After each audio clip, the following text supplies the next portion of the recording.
El gobierno enviará nuevas preguntas para la consulta popular a la Corte Constitucional e insistirá en la eliminación del Consejo de Participación Ciudadana, según anunció la vocera del régimen.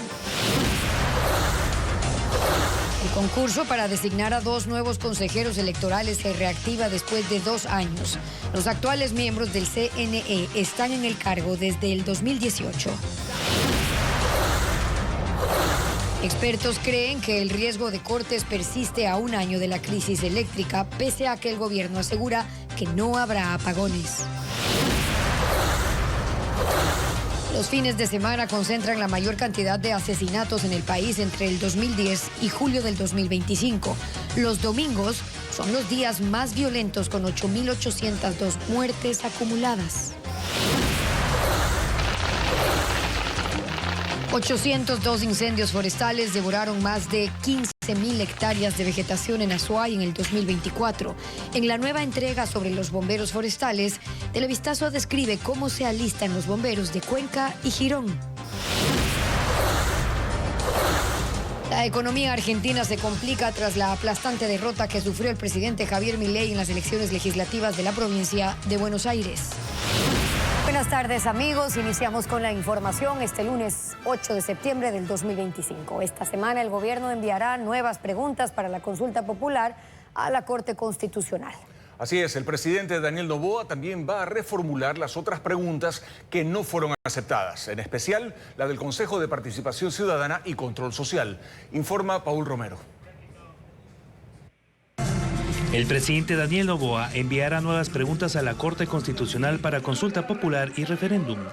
Después de 4 días de los dictámenes desfavorables de los jueces constitucionales a 4 de las 8 preguntas enviadas por el presidente Noboa, la vocera presidencial Carolina Jaramillo anunció este lunes que el mandatario enviará otras preguntas a la Corte en esta semana. Porque finalmente, luego de que se habló de la consulta popular, se ha levantado un debate muy interesante entre los ciudadanos, y escuchando precisamente a los ciudadanos es que la Presidencia de la República, a través de la Secretaría Jurídica, enviará a la Corte algunas preguntas adicionales, pero también reformulación de los planteamientos que ya habíamos hecho. No dio detalles de los temas y las preguntas, pero anticipó que el Ejecutivo insistirá en la consulta sobre el Consejo de Participación Ciudadana y Control Social. Plantearle de nuevo a la Corte cuál sería la vía o el replanteamiento que haríamos nosotros, precisamente para nuevamente interpelar o poner en debate las atribuciones que tiene el Consejo de Participación Ciudadana. El anuncio de las nuevas preguntas se hizo mientras se mantiene la tensión política entre el gobierno y la Corte Constitucional. Jaramillo cuestionó a los jueces que rechazaron la propuesta enviada el pasado 14 de agosto para la eliminación del Consejo de Participación Ciudadana y Control Social, el juicio político a los jueces de la Corte, la castración química para violadores y la reapertura de casinos en hoteles de lujo. Lamentablemente tenemos una Corte que está absolutamente desconectada de las necesidades y de las preocupaciones de la gente. Decide ignorar, o al menos decide no inmiscuirse en asuntos de altísima relevancia para los ecuatorianos. La fecha tentativa para la consulta con los temas aprobados es el 30 de noviembre de este año, después de que el presidente firme el decreto ejecutivo con la convocatoria y el Ministerio de Finanzas asigne los recursos al Consejo Nacional Electoral.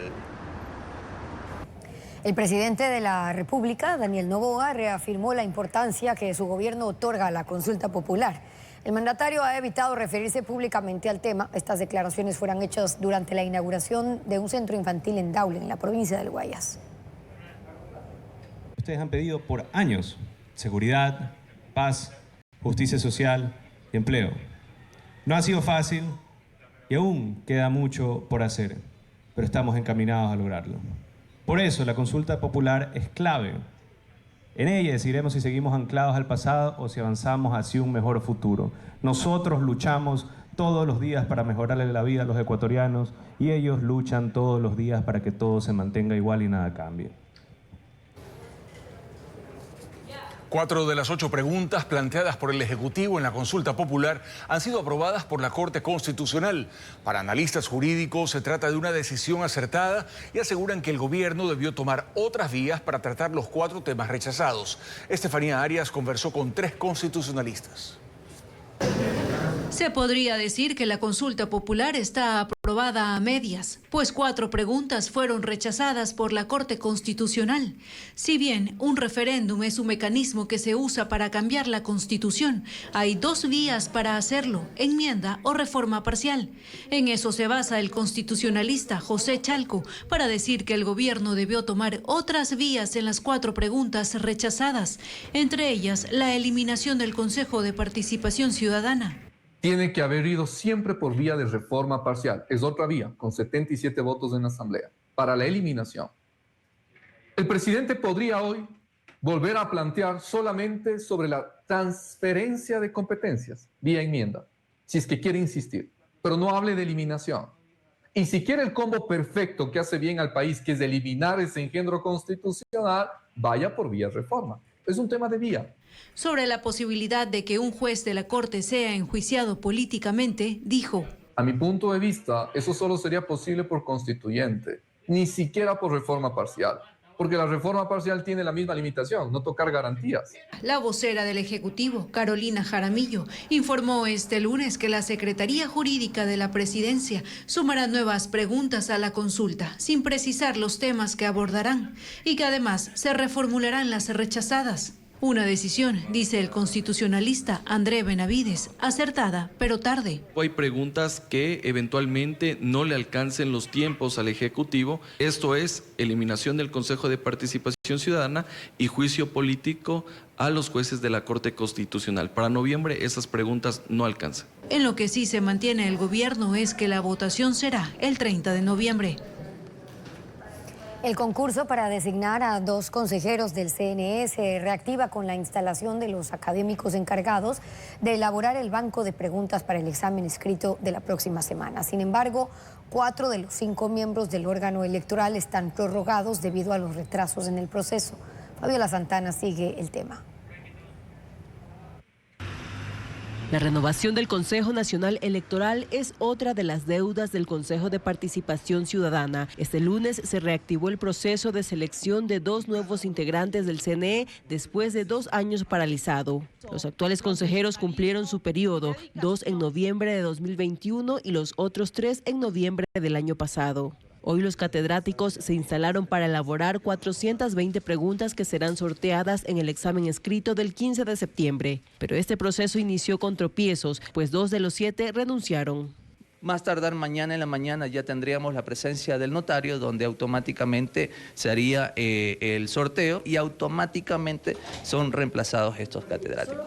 Hay 163 postulantes inscritos. Ellos deberán sustentar por sorteo uno de los 60 casos prácticos que también elaborarán los catedráticos. Entre la prueba escrita y el caso práctico sumarán 50 puntos. El resto de la nota ya se definió hace 2 años con la calificación de méritos, antes de varias trabas relacionadas a sentencias judiciales, renuncia de comisionados, denuncias de irregularidades y falta de pronunciamientos del Consejo de Participación. Pero al día de hoy, pues, tenemos todo de una manera articulada con el Consejo de Participación Ciudadana. Todos estos retrasos han mantenido por casi 7 años en funciones a 4 de los 5 consejeros actuales, excepto Elena Nájera, que reemplazó a Luis Verde Soto. Diana Atamaín, actual presidenta, y José Cabrera llevan unos meses más, pues en 2018 también fueron parte del Consejo Nacional Electoral en transición. La Comisión Ciudadana de Selección espera tener listos los nombres de los 2 nuevos vocales hasta inicio de diciembre. En Argentina, el gobierno de Javier Milei tuvo un fuerte revés en las elecciones legislativas de la provincia de Buenos Aires. Esperaba ganarle al peronismo, pero el derrotado fue el partido oficialista. Milei aceptó el resultado y la expresidenta Cristina Fernández festejó desde la residencia donde cumple arresto domiciliario por corrupción. Los mercados financieros de Argentina reaccionaron tras la derrota del partido de Milei en las legislativas de la provincia de Buenos Aires. El dólar se incrementó en un 6% respecto al viernes y se cotiza en 1.460 pesos. Las acciones argentinas en Wall Street se desplomaron hasta en un 16%. El riesgo país superó los 1.000 puntos y el gobierno ya evalúa acciones ante las consecuencias económicas. Anoche, desde la sede del oficialismo en Gonet, localidad de La Plata, el presidente Javier Milei admitió la derrota de su partido, La Libertad Avanza. Y hemos tenido un revés electoral y hay que aceptarlo. No se retrocede ni un milímetro en la política del gobierno. El rumbo no solo que se confirma, sino que lo vamos a acelerar y profundizar más. La expresidenta Cristina Fernández, quien a pesar de su prisión domiciliaria por corrupción, sigue liderando la tendencia de izquierda, con el movimiento Fuerza Patria, salió al balcón de su residencia para festejar con sus simpatizantes. Mientras que el gobernador de la provincia de Buenos Aires, el peronista Axel Kicillof, se dirigió al presidente. Milei, el pueblo te dio una orden. Escuchá al pueblo, goberná para el pueblo. Eso te pidieron las urnas, eso te pedimos nosotros. El movimiento peronista obtuvo 47% de votos frente al 37% de Milei, con lo que ambas cámaras de la provincia de Buenos Aires seguirán controladas por la oposición.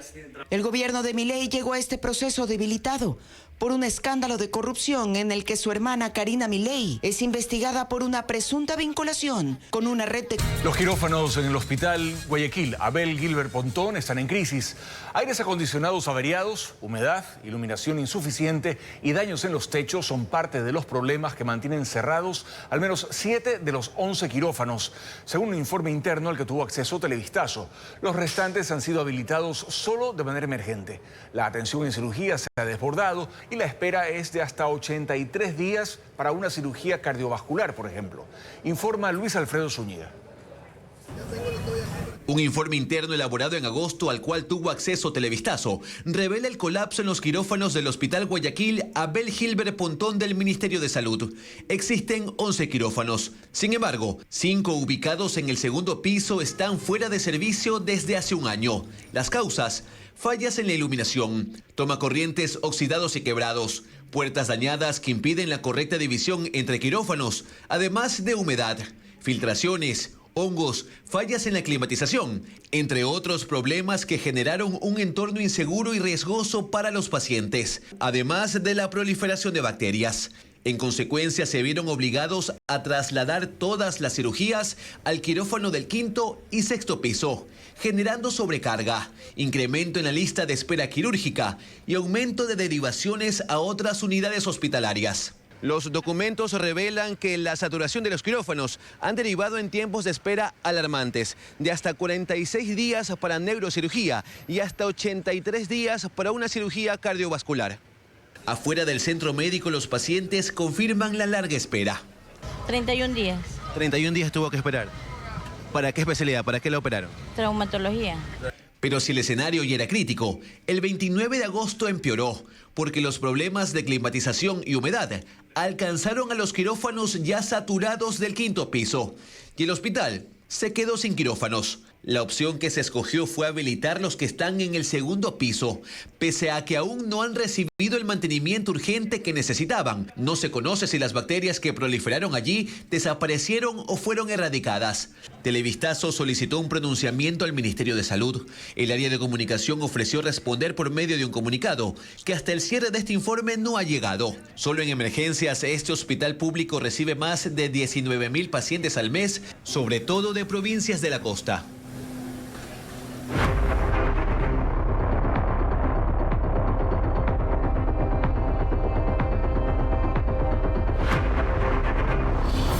Apagones. El riesgo continúa. El gobierno asegura que no habrá apagones este año y afirma haber recuperado 600 megavatios de energía termoeléctrica. Sin embargo, expertos advierten que lo más crítico del estiaje está por venir y queda por verse si el aumento en la generación será suficiente para evitar cortes de electricidad.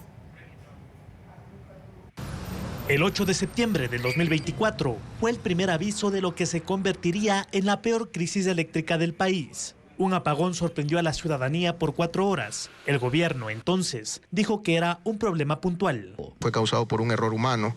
Estamos haciendo ya las investigaciones pertinentes. Tuvieron que pasar 10 días para conocer la gravedad de la crisis y tener cronogramas de cortes, algunos de hasta 14 horas diarias. Uno de los factores que profundizó la crisis fue una sequía de 130 días en el Austro, lo que afectó al complejo hidroeléctrico Paute, que con sus 3 centrales, Mazar, Molino y Sopladora, abastece del 38% de energía al país. Este año las condiciones climáticas son mejores en comparación con 2024 y eso se refleja en el nivel de las represas. Esta mañana, el agua en Mazar se mantuvo en el nivel máximo. Eso contrasta con lo ocurrido hace un año, cuando ya estaba a 21 metros menos. Otra represa, Amalusa, tampoco tiene novedades. Está a 1 metro de alcanzar el nivel máximo.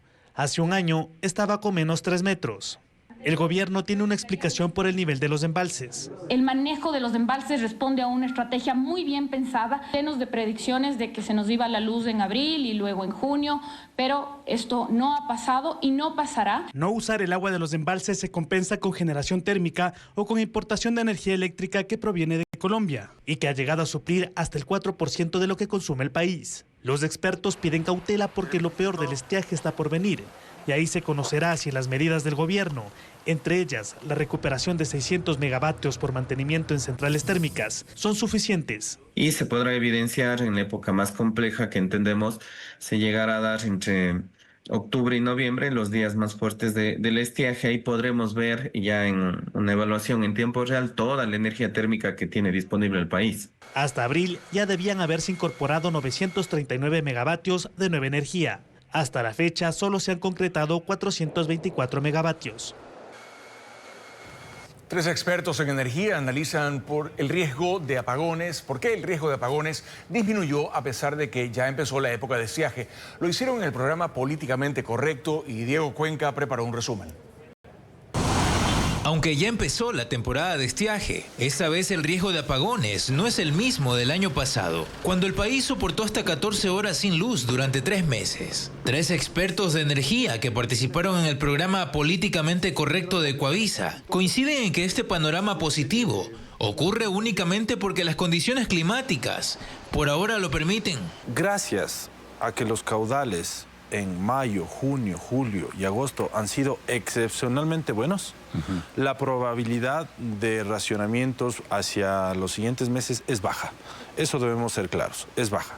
No es 0, pero es muy baja. El gobierno sostiene que entre el 2024 y lo que va del 2025 ha incorporado 1.502 megavatios porque recuperaron generación y por el alquiler de 3 barcazas termoeléctricas.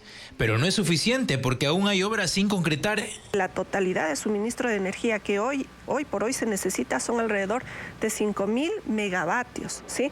Y lo que se había contemplado con las empresas, por ejemplo, ATM, más o menos 900 megavatios. La cuestión es que los procesos administrativos, al menos en los tiempos de contratación, no se están dando. Entonces, el último ejemplo que tenemos son lo que se declaró desierto, la contratación de 260 megas. Esos son los indicadores para sostener que la crisis energética se mantiene, pues cerca del 90% de energía aún depende del agua. ¿Cuánto nos ha costado mantener el embalse lleno?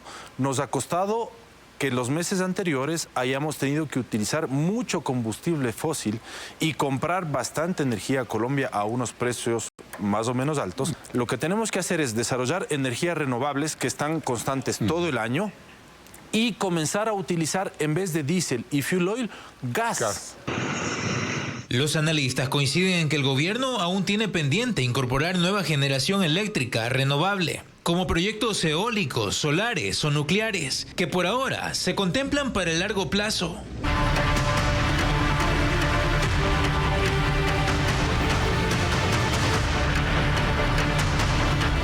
Seguridad.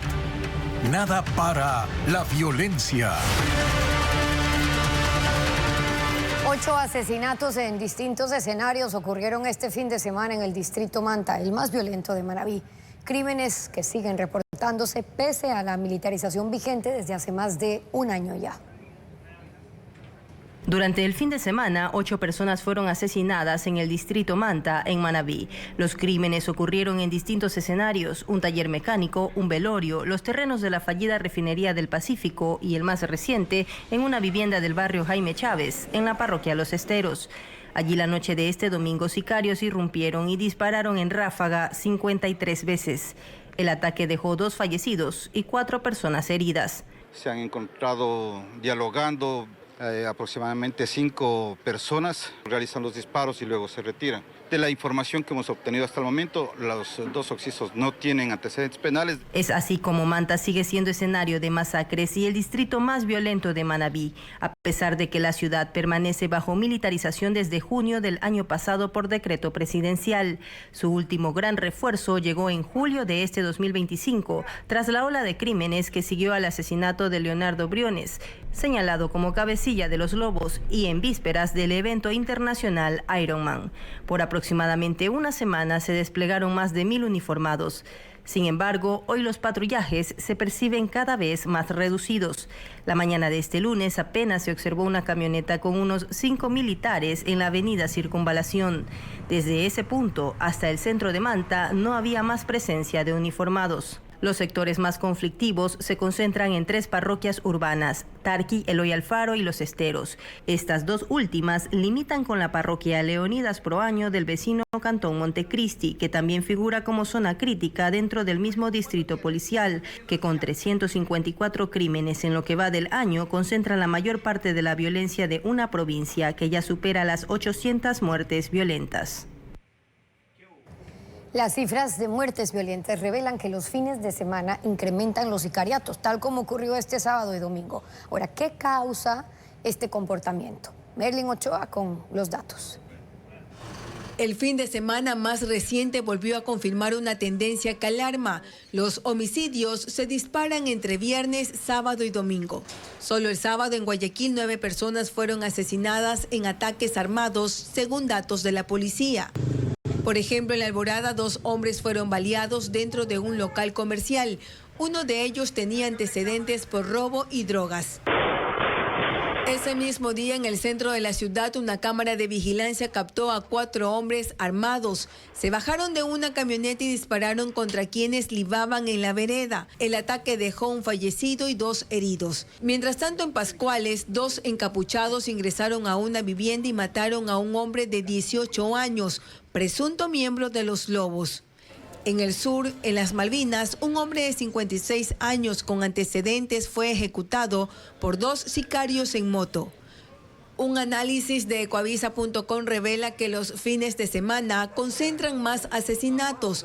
Entre 2010 y julio de 2025 se registraron 44.343 homicidios en el país. De ellos, 16.428 entre sábados y domingos, es decir, un 37%. Los domingos es el día más violento, 8.802 muertes. Le siguen los sábados con 7.626 y los viernes con 6.141.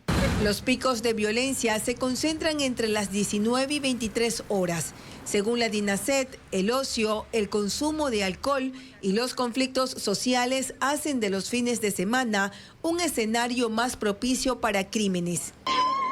La masacre del Empalme Guayas el 28 de julio lo evidencia. 17 personas fueron asesinadas en un bar durante las fiestas de parroquialización.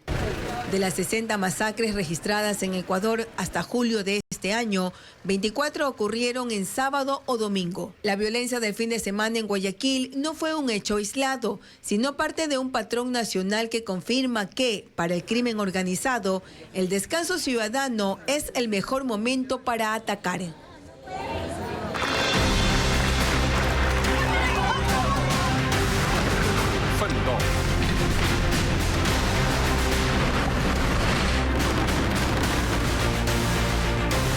Mundo.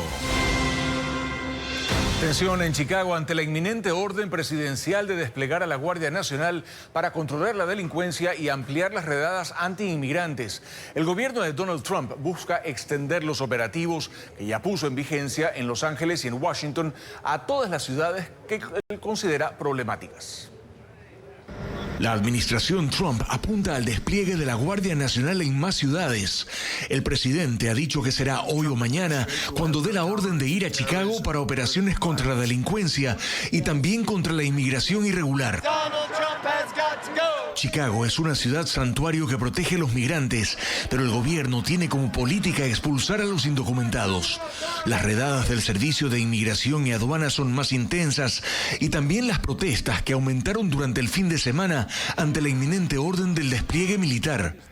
En redes, Donald Trump posteó un mensaje en el que dice: "Me gusta el aroma de las deportaciones en la mañana. Chicago a punto de descubrir por qué se llama Departamento de Guerra", en alusión al reciente cambio de nombre en el Departamento de Defensa. El gobernador de Illinois, J.B. Pritzker, denunció que Trump quiere crear un conflicto armado en la ciudad, obligándolo a hacer una nueva declaración.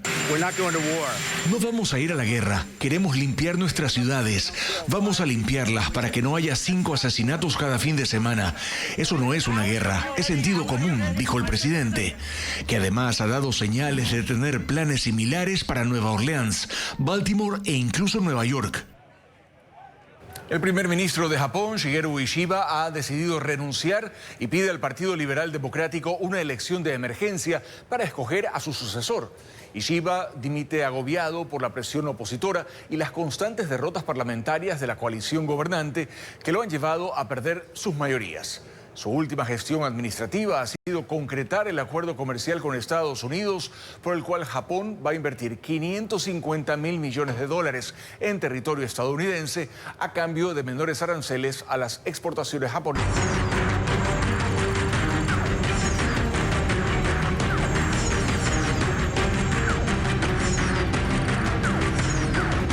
Bomberos, frente al reto forestal. Azuay fue la segunda provincia más golpeada por los incendios forestales del 2024 y con esa experiencia, los bomberos de Cuenca y Girón se han preparado para la época seca de este año. Así es, capacitaciones, compra de equipos, alianzas entre cantones y superar las limitaciones presupuestarias han sido los principales objetivos. Luis Alfredo Zúñiga recorrió Azuay y conversó con ellos.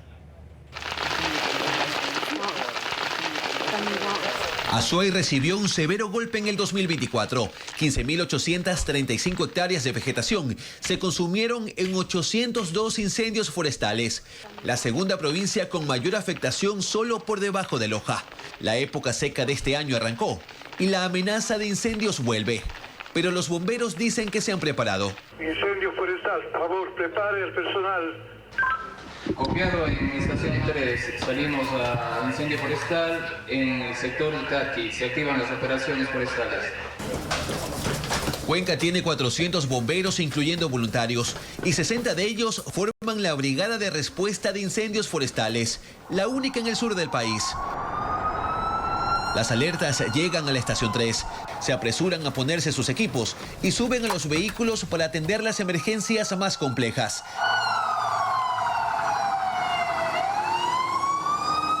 En el 2024, el Cuerpo de Bomberos de Cuenca atendió 567 incendios forestales. Noviembre fue el mes más crítico, en donde hubo hasta 20 emergencias en un solo día, en una zona con una topografía llena de altas montañas y lugares de difícil acceso. Se necesita entrenamiento y equipo especial. Ese entrenamiento arrancó en febrero en la escuela de formación y han puesto a prueba piscinas, mangueras, bombas, vehículos y tiempos de respuesta, subiendo montañas y simulando las dificultades del 2024. Los incendios fueron en situaciones muy lejanas que se tenía que caminar entre 4 a 5 horas para llegar al sitio. El 2024 dejó claro que aunque tienen 402 bomberos, 108 vehículos y 3 estaciones, se necesitan refuerzos.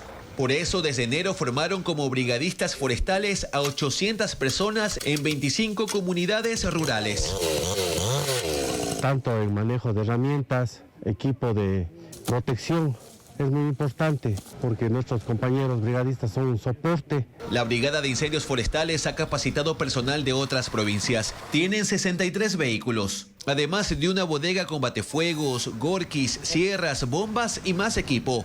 Han invertido $325.000 este año en reponer lo que se perdió en el 2024 y adquirir más. Pese a esta preparación, Cuenca enfrenta retos, como reducir el tiempo de respuesta en parroquias lejanas como Chaucha y Molleturo, donde solo llegar tarda hasta 3 horas.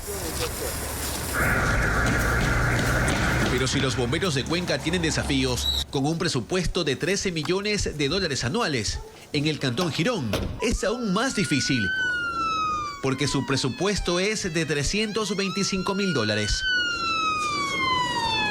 Son apenas 12 bomberos y tienen una sola estación. Sin embargo, no decaen y han buscado refuerzos este año capacitando a voluntarios. Y eso implica una inversión, ¿no? Equipo, radios, equipo de protección personal, seguros, uniforme, cerca de $3.000 por bombero. En Girón no hay brigada específica para incendios forestales. Los 12 bomberos y 13 voluntarios atienden todas las emergencias y se han capacitado con el Cuerpo de Bomberos de Cuenca. Tienen 11 vehículos, de los cuales 3 necesitaban renovación, pero hasta ahora solo han adquirido uno, ahorrando durante 3 años. Faltan 2 más que ya cumplieron su vida útil, pero cambiarlos tardaría aún más por el costo. $500.000 más. ¿Cuánto tiempo necesitan para eso? ¿Qué? Unos 6 años. Sí, es que es poco el presupuesto que se tiene. Su estrategia para atender emergencias que lo sobrepasan es aliarse con los bomberos de San Fernando, Nabón y Santa Isabel. Necesitan personal, porque en Girón si hay un incendio de gran magnitud, no se puede atender otro, ni responder a emergencias médicas. Nosotros somos 2 por guardia. Uno tiene que quedarse en el vehículo como sea para manejar lo que son bombas y todo, mientras que otra persona tiene que ir a apagar el incendio. Ayudan estudiantes que son pasantes, que no es ninguna responsabilidad de ellos meterse en ese tipo de incendios, una porque no tienen el equipo. Han invertido $73.000 para aumentar el stock de equipos y otros $10.000 en recuperar las mangueras, bombas y más que se perdieron en los incendios del 2024. La organización y organizaciones de la sociedad civil agrupadas en la Red de Acción Canábica del Ecuador proponen la despenalización del uso adulto del cannabis, que es conocido pues popularmente como la marihuana. Adriana Bermeo nos cuenta que la iniciativa plantea que una persona pueda cultivar hasta 30 plantas en su vivienda y consumirlas en espacios públicos autorizados. Así es, veamos. Organizaciones de la sociedad civil buscan despenalizar el uso adulto del cannabis, popularmente conocido como marihuana. Lo proponen en un proyecto de ley. En el 2019, la Asamblea Nacional aprobó el uso y cultivo de esa planta para fines terapéuticos, medicinales e industriales, sin sus componentes psicoactivos. Ahora la Red de Acción Canábica del Ecuador, RedCan, plantea que las personas mayores de 18 años puedan, por ejemplo, cultivar hasta 30 plantas de cannabis y consumirlas en su casa o espacios autorizados. Como decidir tomarse una cerveza, como decidir fumar tabaco, solo que la diferencia es que está comprobado que la cerveza y el tabaco tienen mucho más riesgos que el uso de la marihuana, solo que está muy estigmatizado. No todos concuerdan con esa posición. Cuando el cannabis psicotrópico se utiliza sin vigilancia médica y sin supervisión médica, puede causar neumotórax espontáneo, fibrosis pulmonar, entre otras patologías, sobre todo cuando es fumado. Según la propuesta, el Ministerio de Salud determinará los espacios públicos en los que se podrá usar marihuana. Se prohíbe en áreas escolares y centros de salud. El documento de 23 artículos también propone la creación del Instituto Nacional de Regulación del Cannabis, que otorgará licencias para la producción y venta, y plantea la existencia de tiendas, dispensarios médicos y clubes de cannabis. Un club canábico es una conformación de personas que deciden tener un espacio seguro para poder proveer de forma responsable a los adultos que por sus propios intereses deciden usar el cannabis.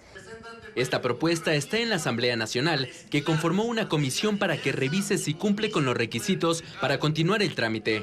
Si esto ocurre, RedCan tendrá que presentar en 3 meses 35.000 firmas de respaldo. Hasta el momento cuenta con 20.000. El contenido del proyecto para la regulación integral del uso responsable del cannabis en Ecuador, si llega al Pleno del Legislativo, podrá ser aprobado, modificado o archivado.